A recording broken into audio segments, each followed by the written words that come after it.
Hello, from the banks of the Oyster Creek to our viewing audience. Welcome to Creekside Conversations with Yvonne and Vince. Yes, I'm Yvonne Mintz, editor and publisher of the Facts newspaper, and we have Dr. Vincent Solis, president of Brazosport College. Thanks for being here, Yvonne. Thank you. This is our maiden voyage on Creekside Conversations, our very first podcast together.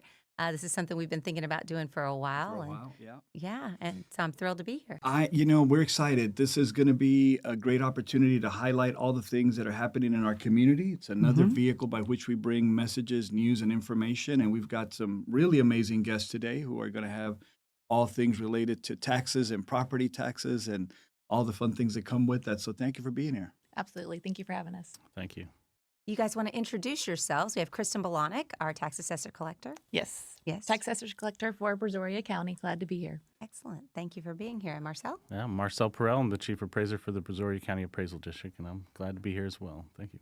Fantastic. Well, this time of year, well, really any time of year, taxes are a hot topic, Right. I would imagine. And really what piqued my interest in wanting to get you guys here is the amount of misinformation out there on whose role is what, who is responsible for what. A lot of the terms aren't understood. And so what tends to happen is people boil it down to the least common denominator. And there's just a lot of misinformation out there about taxes, misinformation that I think people end up pointing fingers in the wrong direction and really don't know how to help themselves. Yeah, and I think, the having the right kind of information on any topic is so important, but with taxes that are, emotionally charged, right? Yes. That people are paying, and it having that right amount of information is so important. That's why we're so glad that you were able to join us on the podcast today so we can talk about all things taxes. Yeah, well, definitely the property tax system is complicated to say the least. Yes. So, which is understandable with, people not understanding the process. And so we're always glad to get together to help share information, to help educate the public to get them the right information that they need so that they're practicing their property rights. Absolutely. So in that vein, Kristin, tell us a little bit about your role and what you do with the county. And then Marcel, if you'll do the same. Okay. Okay, so Kristin Bulanek, I'm tax assessor-collector for Brazosport County. I'm with the county, which is separate from Marcel. Well, that's probably one of the biggest misunderstandings is they think that the appraisal district and Brazosport County are all interlinked, and we're not. So again, we're with the county. I run the tax office, and what we do at the tax office is we collect property taxes for over 60 entities now. Wow. And basically that allows the public a one-stop shop consolidated tax office so they're not having to pay at multiple different locations. So normally a property owner will have anywhere from 5 to 7 entities that they are paying property taxes to. My office allows for that person to pay at one location, and then we then disperse that money out to the entities. On top of that, we're an extension of the Department of Motor Vehicle for the state of Texas. So we do titling and registration for constituents in our county. And as well as that, we are also an extension of Parks and Wildlife. So we do titling and registration for boats and motors. Very cool. So really your role comes at the end of the process. Yes, correct? at the end of the process. You're in the collection business Right. more than so the I assessment. collect. I do not assess, even though my title can be Yes. somewhat A little bit, yeah. misunderstood. But yes, I take the values that Marcel and his office places on property as of January 1. And then we have our taxing entities, so your cities, your county, colleges, things like that, that will adopt a tax rate. So once those two all come together at the end of September, I then just simply calculate a bill, send those bills out, and then collect the money that comes in from them. So, yeah, what about on so your we're end? the first ones out the door with Yes. so we send out our notices, but the appraisal district is a political subdivision of the state of Texas, so we follow the state law. We're required to appraise property, all taxable property, and our district is the county of Brazoria, but not as an entity, but as we do all properties in the county. So the law states that we need to appraise property at 100% of market value as of January 1st of each year. That on top of another thing I do is not necessarily pass exemptions, but I grant the exemption. So if you qualify for an exemption, the appraisal district, you apply there with like a homestead exemption, agricultural, anything like that over 65, disabled persons. There's also disabled vet exemptions. We do all that there. So we're not necessarily looking at what your tax bill is going to be. We're just setting a value to your property Right. according to the state law. So we have to follow the state law, and we actually appraise property for over 100 entities. So Kristin collects for 60 of those, but we also appraise property for MUD districts. Kristin does collect for some of those, but we actually do more than just cities and the county and the school and cities around the district. But that's our main job, is just to appraise the value at 100% of market value, being fair and equal to all. But the way we need to do that is by mass appraisals. What we do, we're not a fee appraiser. We don't go inside your home. Right. So that's why you have the right to protest every year, which is great for everybody. If your value goes up, down, stays the same, you get to come in, protest. If we're not right, we'll look at it and bring in evidence to support your claim that your value is not at market value, and we'll try to make an adjustment as best we can. And if we don't agree there, we try to do everything informally first, and then if that doesn't work out, you go to the next steps, which is the appraisal review board, and get a value there. And you can even go beyond that and file arbitration or go to the courthouse if you would like. But we try to keep everything fair and equal. Our job isn't to get a tax bill out to anybody. Yeah. We don't bill or collect. Our main focus and our job by state law is just to value the properties at 100% of market value. Let me ask a follow-up question, and it's a little bit different. It's more on the human side. So there's obviously, we talked a little bit about this, a lot of emotion, attached to, taxes and paying the bills. And anytime I've, as a college administrator, I've learned that whenever you deal with people's food or their money, there's a lot of, emotion that comes attached to that. But for the purposes of property taxes and the jobs that you have on the human side, what drove you to kind of get into this field? So we hear a lot from you in the community about the tax issue and the assessing the values, but what about the human side? What brought you to the career that you guys have now? I can say that I didn't grow up thinking that I was going to be a tax assessor collector. I think most people don't. Yeah. But I graduated with a degree in accounting, Okay. and I've done local government finance for the past 15 years. And through that, I really just had a passion to help serve. And then this opportunity came up, and I thought about it and and said no a couple times, but then it kept being presented in front of me, and I was like, okay, God, I guess this is where I'm supposed to be. So here I am. So I didn't expect to be a chief appraiser at all, So I don't think anybody wakes up and says, I want to be a chief appraiser one day. I don't think they go to school for that. But same with me. I kind of just grew up, and my first internship was with the 911 district. Really? And kind of like helping people out there. So I would put in the new streets, new addresses before the homes were built in, make sure addresses were right. So I kind of was into kind of public service before I knew I was going to have that as a career. And I just kind of lucked out and just happened to, I used to work with appraisal districts because you want to work with them to get addressing right in El Paso. But then I had an opportunity to move down here. I moved down here in 2007 to Galveston County. Okay. And started off as just their IT director, doing a little bit here and there. But the chief appraiser at the time said, I think you need to go get your registration. One day you'll be a chief appraiser. I kind of laughed at him and said, no, there's no way. Okay. But I just kept on, and opportunities just came, and it's where I am today. But nobody really grows up wanting to be a chief appraiser, but it's a great job and a great career. I try to help people as much as we can, and our office has great customer service. I think if you come in and talk to them, you'll sense that as well. So It's always, I always think if you do your job well, they keep giving you more to do. Oh, that's right. Part of the challenge. Yeah, and that's Absolutely. not a bad thing always. Right. It can lead you down unexpected paths. Right. Yeah. And here I am. Yeah.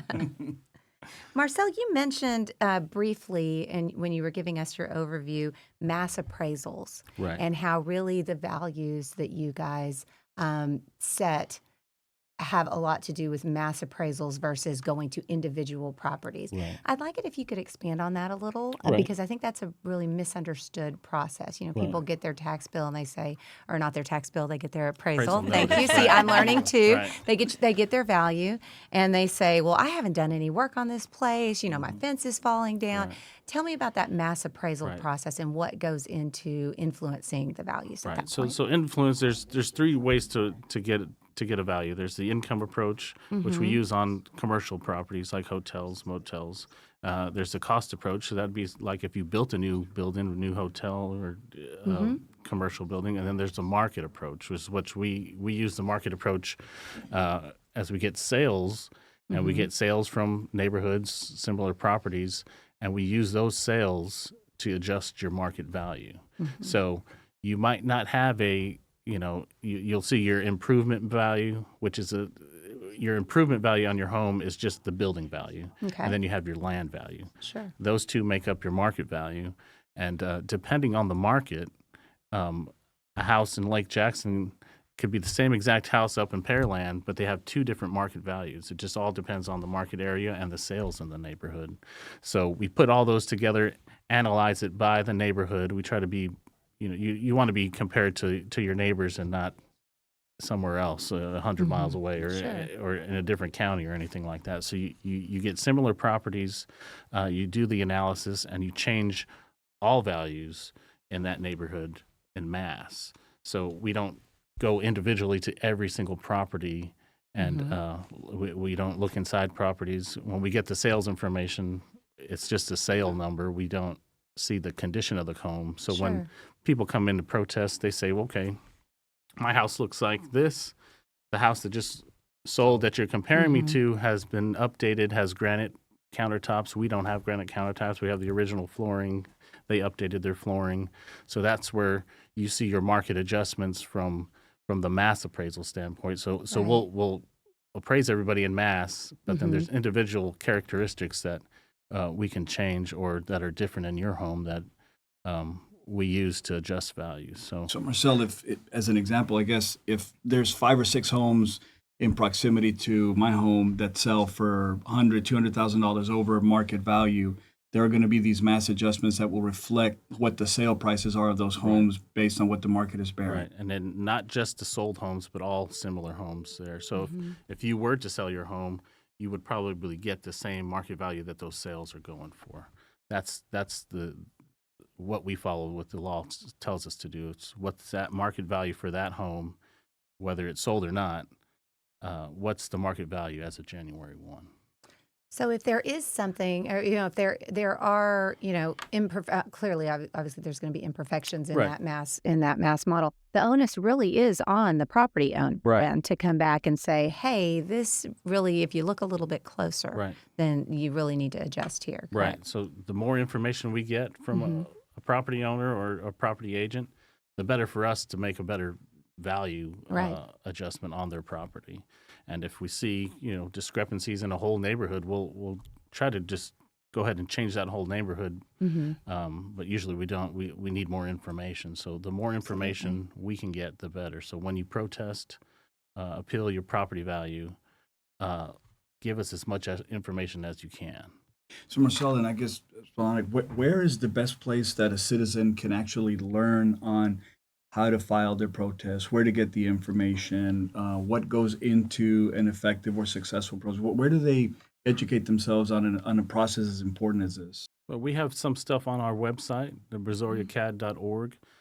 We also, Kristin and I, along with Joyce Hudman, we put on a property tax seminar that we hosted a couple of months ago. Yeah, so we just hosted our second, we tried to do it after every legislative year to capture the different changes around property tax. Right.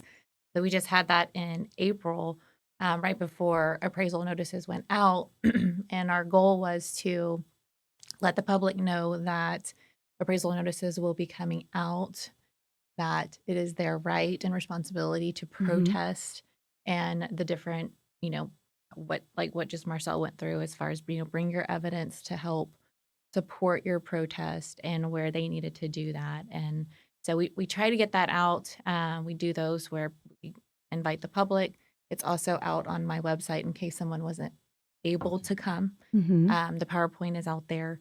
And then I know, at least for my office, and I know Marcel's, is we try to, one of our main thing behind customer service is educate. Right. Absolutely. Because again, it goes back to it being a super complicated process. So So let me ask this, Yvonne. I don't know, maybe, so if you were on the other side and you had to protest your own taxes, right? Like, what would be like the top 5 things you would tell a citizen, say, hey, here's some things you should really be thinking about when you go through this process? So I wouldn't be protesting my taxes. I'd be protesting my value. value, Right? yeah. There's two separate, You are There's two sides- educating two us sides every the step of the equation. way. Right. Yeah. We don't know what your taxes are going to be. We can Right. estimate it based on last year's values, but we can't.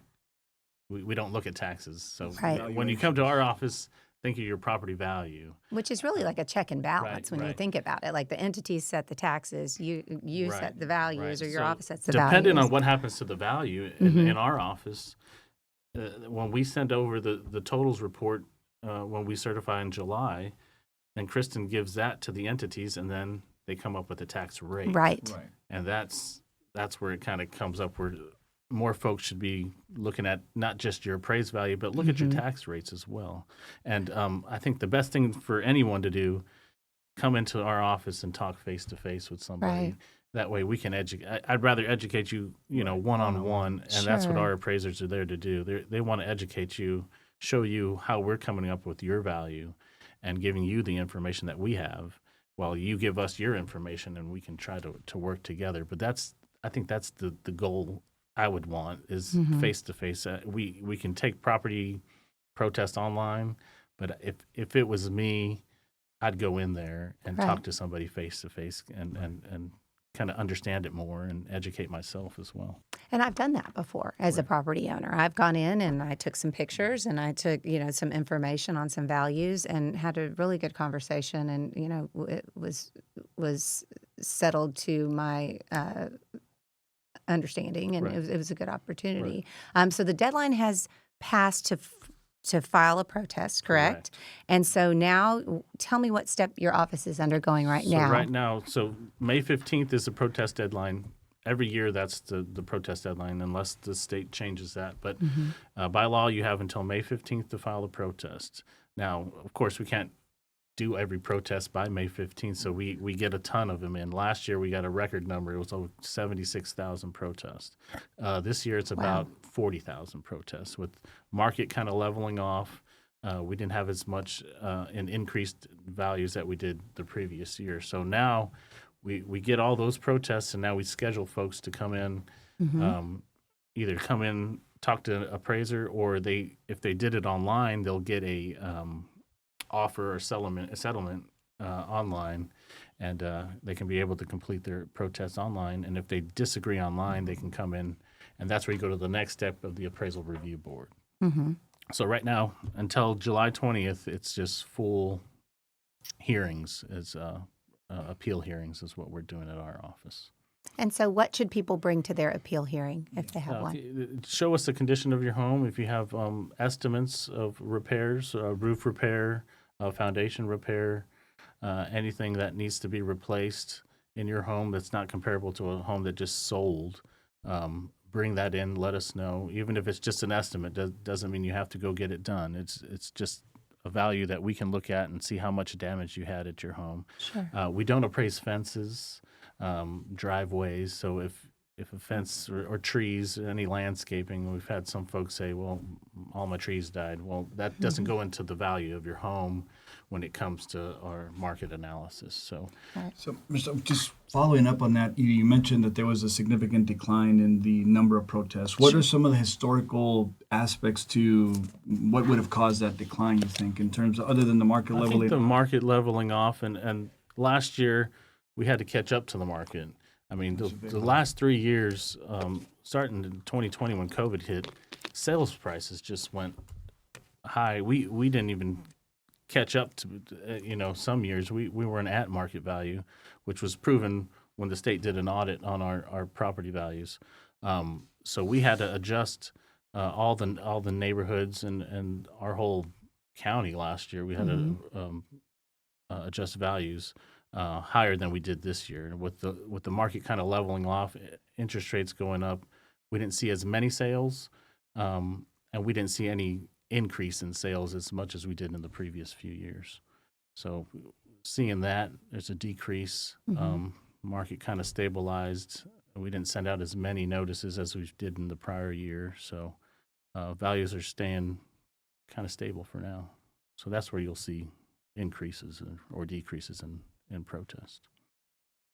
I had a question regarding, with the changes in technology. We touched briefly on some of the things that, are impacting our world with things like AI and innovations. What's happening in the space of how property values are assessed and how taxes are collected in terms of with the changes that everybody's dealing with regarding technology? What's changing in your offices to make things more efficient? Right. You want to take that first? I'll go. Yeah. Go ahead. Okay, so I can tell you that in the tax office in regards to collections, we just went live on a new tax collection software a year ago that has helped our offices in the different things that we do as far as loading the rolls that we get from the appraisal district, things like that, efficiencies in the office, in the back office. In addition to that, we have upgraded our website that allows for better user-friendly, if you will, on top of the ability to pay and have more information out there as far as tax receipts, tax summaries. People are able to go look at their property, get that information versus having to call or come into our office to get it. Same here. We don't have a new system, but we have a new website, a new online portal, which property owners were able to protest online this year on a different portal. We had a little hiccup there at the beginning, but it's starting to be real smooth, and we'll be able to deliver evidence more efficiently through that portal when it comes to protesting and district communication. Other than that, just AI hasn't really, I guess, infiltrated our building yet, but I see it with our vendors. They're starting to push out some demos of some AI type resources we can use. But I think we're close to it, but we haven't started with any of that yet. But we do use aerial photography to help us identify any missing like homes or buildings, and that's been getting better every year. So. That's kind of it for now. I see that coming in the future. It's going to be a big thing. Yeah.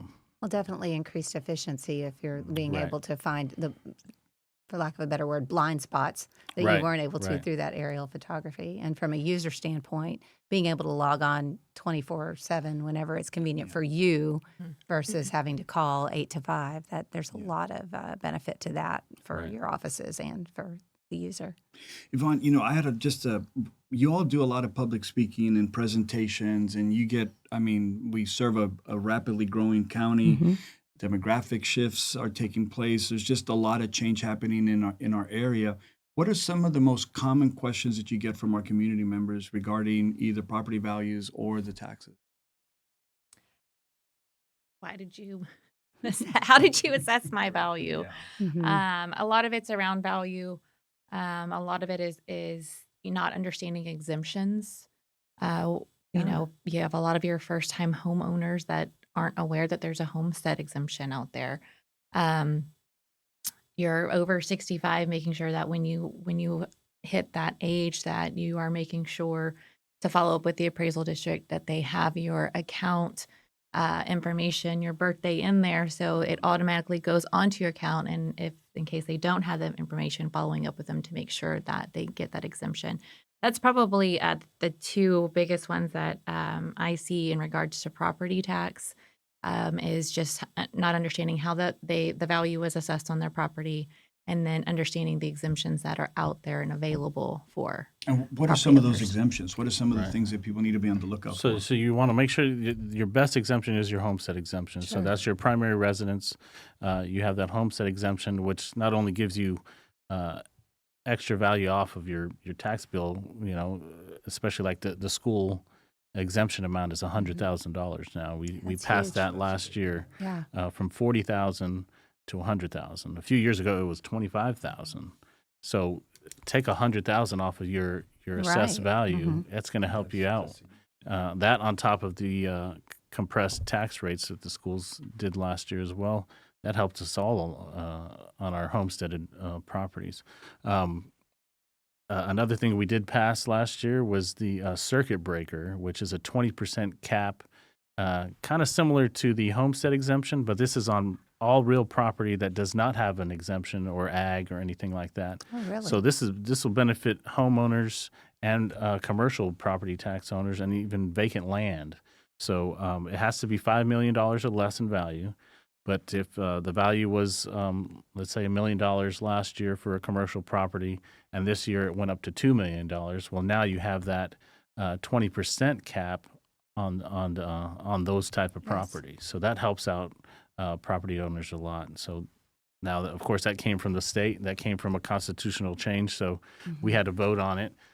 So your lawmakers at the state capitol are the ones that can help us, reduce your tax burden with increasing homestead exemptions.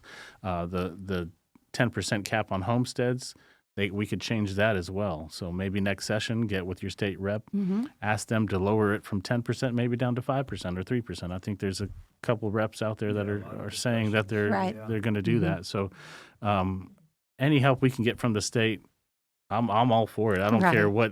if we freeze everybody. I don't care. Our value is just to value property, but these exemptions do help out. And over 65, make sure we have your birth date. If you're not 65, make sure we do have your birthday in our system, so that way when you do turn 65, those exemptions automatically come on, and you'll get the benefit of a freeze from the school taxes. And I think the city of Pearland's the only other only other entity that applies a freeze right now. Freeze. It's one of the 60. few benefits of getting older, I guess. Right? Turn 65. Yeah, hopefully one day they can just get rid of it for all. Well, Yeah. so speaking That of would be the lovely.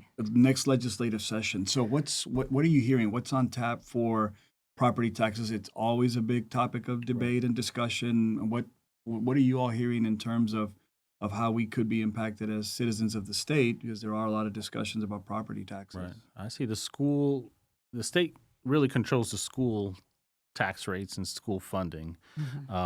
When it comes With to the your cap, other as far as a cap is concerned, and that. type of well, thing. also the tax rate. I mean, they had this surplus of what's $30-something billion. That's why we got this new Senate Bill 2 went out. But I see them even more focused on property tax. So I think property tax relief. I mean, now how that shakes out at the end of the session, Right. we'll see. But obviously, property tax relief as a general is going to be one of their main topics again. Yeah, that's what we've been hearing the same, that's going to be something for all of us, I think, to be monitoring. And that's coming up quick. It I is. mean, It's January we'll be back in session. right. Can I quickly? You mentioned when we were talking about appraisals. I'm sorry, when we were talking about exemptions. I want to make it clear when you first buy a home or when you're first become a homeowner, when you get that exemption, that a homestead exemption, that's something that carries over year to year, right? You don't have to go in and claim that exemption again. Right. You Right? don't have to reapply, but now we were required. It's a new state law. Every 5 years, we need to audit every homestead Okay. in the county. Mm-hmm. I know a few counties that have done it already, and they kind of just send out a blast. We're doing it not as big as the other counties yet, but we're going to have to audit that. But once you have a homestead, unless there's a reason for us to question it by having a separate property with another homestead on, for example, that'd be the only reason to worry about losing that exemption. But once you have it on your property, it usually doesn't come off unless Mhm. there's a reason for us to question it at all. So you don't have to reapply every year.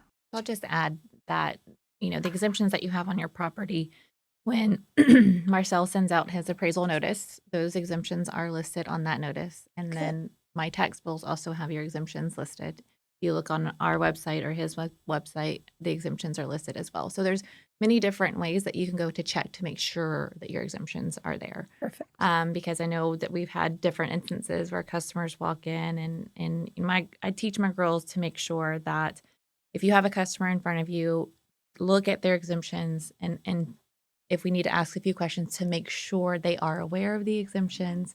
Great.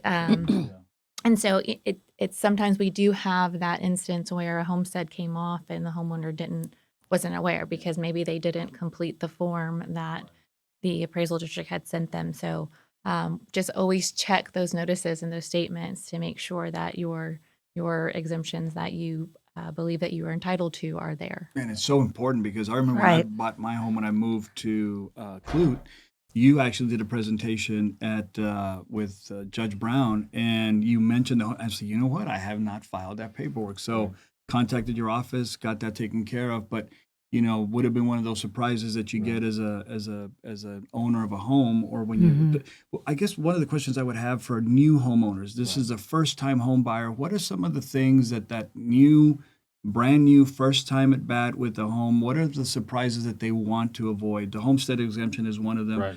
What are some of the other ones? When we send out our appraisal notices, we send them out if the value goes up more than $1,000 from the previous year, or if you're the new owner from a previous year. So we'll send out a packet. Our notices come with some inserts in it. One of the first inserts in there is your exemptions, and it's a list of all the exemptions that you could qualify for. And I'd definitely look at those, read them. Even if you do have a homestead, you might qualify for a disabled person, disabled vet exemption. There's other exemptions on there that you want to read up on, not only new homeowners, but all homeowners, just to make sure you might qualify for something that you don't know is available. I think to Yvonne's point earlier, it's so important for us to be that responsible entity in our own success story of how we manage, the challenges that come with, understanding the property taxes and the valuations. We have a responsibility to do our own education and understand. And we also send not only notices, but if we think you qualify for a homestead exemption, we're going to send you a letter or postcard that is saying, hey, you might qualify for these exemptions. Go to our website or follow the link here and apply for them. So we do send out not only notices, but we send out exemption notices as well. And those are usually in January. So, so we try to educate.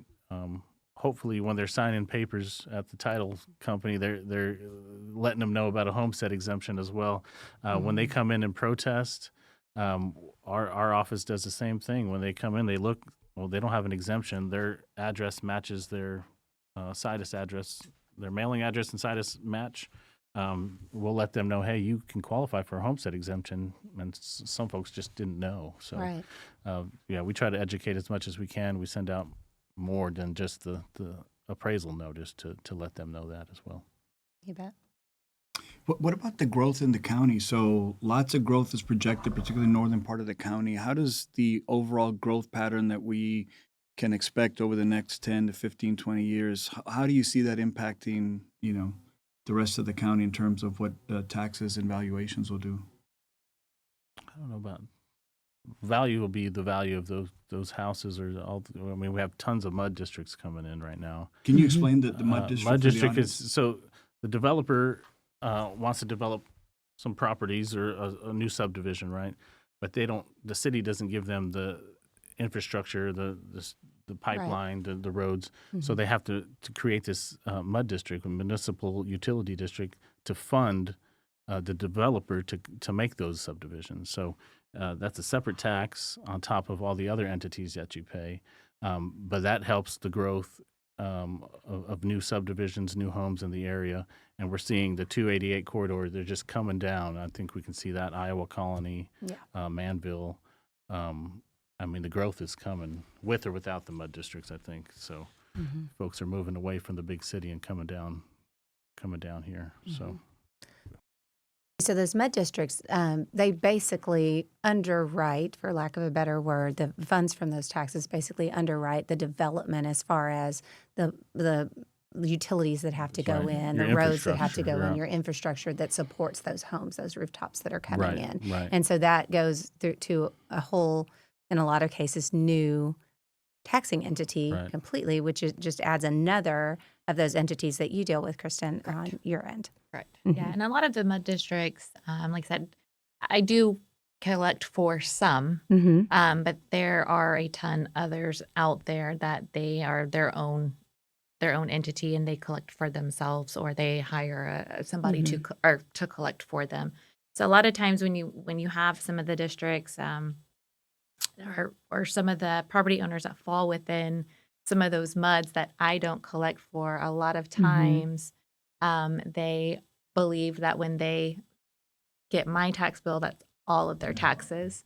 So just something to be aware of for anybody maybe building a home and any new type of development is if there are other MUD districts that your property falls within, making sure that you understand what is on the tax bill coming from the tax office, and if there are other taxes that are due that you have to pay at a separate location or to somebody else. Yeah. Certainly It- you can see the requirement to be an engaged homeowner and to Right. be involved and knowledgeable about that. As a first time, when I was a first time, I wish I would have known. Right. Maybe I would have looked at all the taxing units before I bought my house, because I didn't know I was moving into a MUD district. Right. And that was like it was $1 on every $100 of my value, and there's no exemptions on there.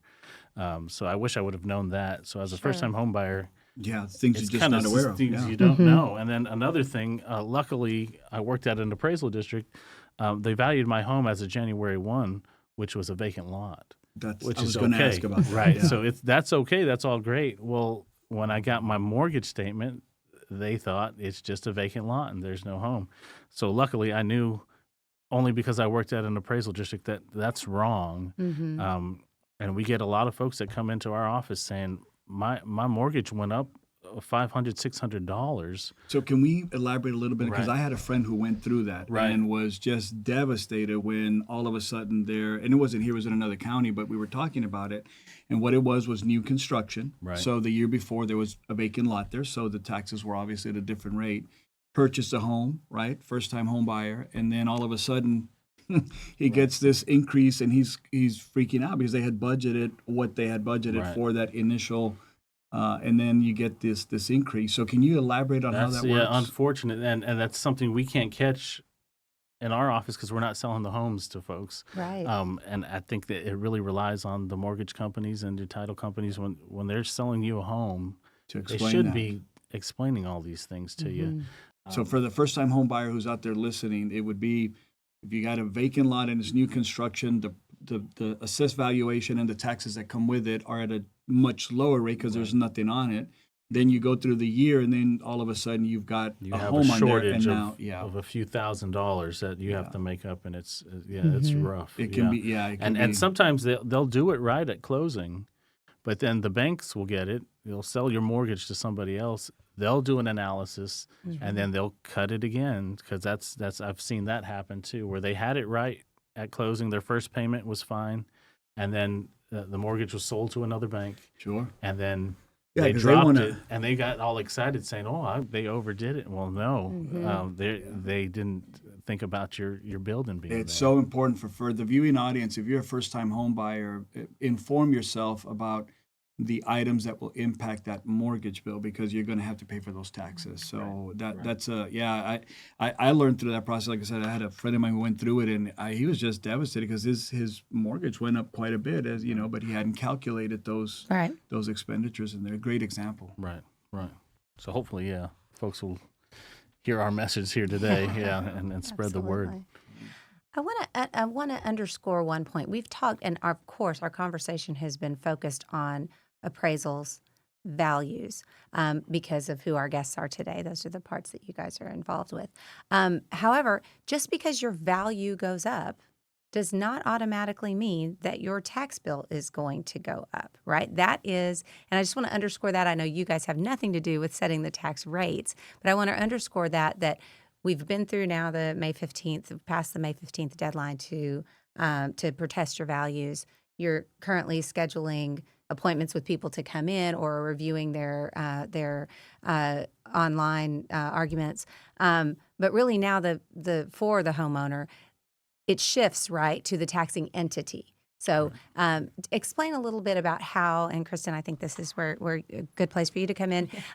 Explain a little bit about what that process is like at the entity Sure. and how that affects the So property. January 1, it's really, so I call it a kind of use the analysis of a game. Mhm. You've got your main players. You have your property owner. You have your appraisal district. And then you have your taxing entities. Again, that's your cities, your schools, the county, colleges, ESDs, things like that. And each year they are setting a budget and they have a tax rate that funds that budget. So they are given what I call kind of boundary rates that from my office that calculates based on the values for that specific entity, and they are able to adopt a rate within that, or even lower, but not higher. So even though your values are going up, the other piece and the other player in that game is your taxing entity. So if your taxing entity's values are going up, they may be able to lower their rate that they are adopting because they have more value in their district. So depending on what their budget is requiring, what they're looking at funding within their district for that year, the other main piece of that game is that tax rate. And so they can adopt what you may have heard is a no new revenue rate, which is basically a rate that you can adopt this year, that it raised the same amount of revenue as last year. But then you also have rates beyond that, which the entity is raising more revenue for the district. I just think that's an important distinction that people don't always equate to. They equate their value going up with their tax going up, with their tax bill going up, and that doesn't have to necessarily be. It doesn't. And so it's really important. I know on my website, I believe now we have 7 years of tax rate history for all of the entities in Brazoria County. So you can go out there and look to see, really what those no new revenue rates were versus maybe the rate that those entities adopted. So after July 20th, he certifies the values, and then I go ahead and calculate those limits of the rates for the entities, and then they start adopting those rates in August and September. So you'll start seeing notices in the paper and on the websites as far as when these hearings are being held. And so as a property owner, it's very important to stay in tuned on that piece too. Yes. After you handled your protest, to see what is the school district that you live in trying to pass? What is your city that you live in, or things like that? What are they talking about trying to fund in their budget?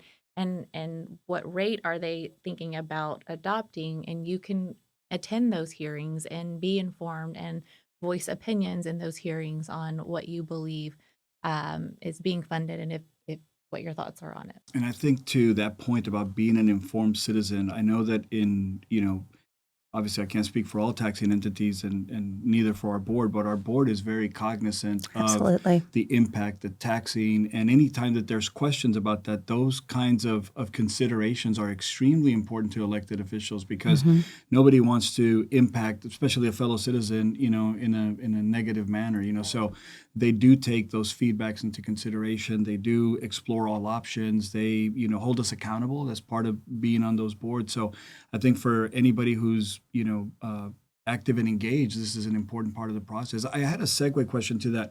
Both of you do a lot of, you take a show on the road. You're doing things like this. You speak at different groups, a lot of messaging in the community. Big part of the whole transparency piece in terms of how government does its business. What are some of the things that are available in terms of just general information to the public? How do you ensure that flow of transparency continues throughout all the things that you do each year? Just posting it on our website. I mean, coming in, even if it's not protest season, maybe later in the year, come in and talk to an appraiser. I mean, you're not going to change a value or anything because it's too late, but at least you can come into our office, talk to somebody, educate yourself more. There are videos. Do they have to set up an online. appointment for that, Marcel? Or how does that work? I would just call before you come in. Yeah. Make sure there's not, like right now we have hearings going on and all the appraisers are busy, but I would just call in and say, is there a good day for me to come down this week? Or check our website. We do have videos, and some of them are linked to the comptroller's website that kind of shows you how to protest your value or more information on the whole property tax system. I think, for the viewing audience, it's so important, as we've talked about, is to stay informed. Stay informed, stay on top of the things that are impacting you.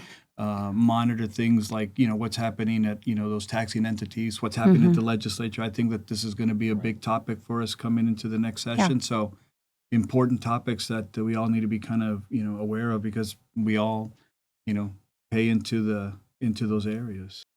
Well, and if I can, give a little bit of information on my day job. I mean, that's one thing that the newspaper and our websites do very well, is keep our readers informed of those hearings that are coming up. Attend those. We attend budget meetings quite often. And so if you're really, again, the onus is on the property owner or the citizen to, the information I believe is out there. I know we certainly report it, let people know when these hearings are going to be. We even go so far as to write stories about what the college is looking for in its next budget. Right. And so that people can make an informed decision. Or, the city is looking at, they're looking at 10 new police officers that they really need, but that's going to drive your tax rate to the level where they can't meet that no new revenue rate. So it gives people who are in tune and are paying attention more context as to where their tax dollars are going, and an opportunity to use their voices to influence what their elected officials do. And I know, knowing and covering for as many years as I have the elected officials through the decades here, they really want to do right by and large. They want to do right by their constituents. Right. They need to hear from them. Right. And so what they need is an informed and an involved constituency. And I think to that point, Yvonne, one of the things that I find, just really refreshing is how accessible they are. Yeah. Whether it's the board for the college or any of the ISDs, any of our elected officials, I'm just really pleased and impressed with how accessible they are. They're highly visible. They're at a whole bunch of events. They're, great people to know. We may not always agree with the decisions that elected officials make, but I will say that in terms of accessibility, being able to get information, attending meetings, it's a great process to be a part of, and it takes time, and people have busy lives, but these are important decisions, and when elected officials are making these decisions, it's important to hear from the community. And I just wanted to add that, because sometimes, what we hear is, I'm working, I can't make it to these hearings. Right. So another avenue that is out there is, I know on my website, I have contact information for all board council members for each entity. So they've got phone numbers and emails out there. And so that's another avenue that you can reach out directly to that board member, that council member, commissioner, judge, as far as being able to get your voice heard if you're not able to attend those hearings. Right. Same with the, there's a Truth in Taxation website, which is, it's weird that the appraisal district hosts that website, but all this information with tax hearings, tax rates, is all posted on there, and you can search your property and then see when tax hearings are going to take place. And you can also submit feedback on there, and it should go to these entities so they can read them off. So, it's difficult to make, 4 entity meetings. So this website does give you that ability to sit there and click on each one, see what they're doing, see the forms that they submit for their rates, and give feedback there as well. I think appraisal district's easy. You have a one-stop shop, and then going to all the entity meetings. Folks don't have time to do all that. That's why we do. Right, That's why I send reporters there. Right. Exactly. But now you have an option to go online and, I think look that's at wonderful. those as well. Yeah. Right.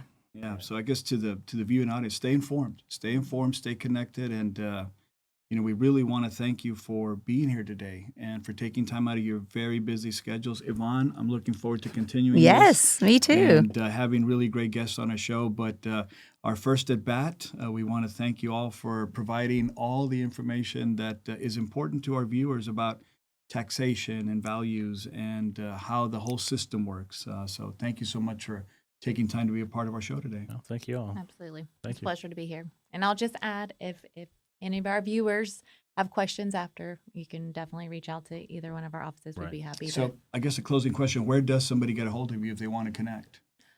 Well, call our office, or Right. we're at our offices. You're more than welcome to come by and see me, or call me or email me. And all of our Right. contact information and addresses are on our website. Right. Same here. Well, that's a wrap for Creekside Conversations. Stay curious, stay engaged, and we'll catch you by the creek next time. You heard it first here with Creekside Conversations with Yvonne and Vince. And we want to thank you again for being part of our show. Let's keep the conversations flowing, and we'll see you next time. Thank you. Thank you.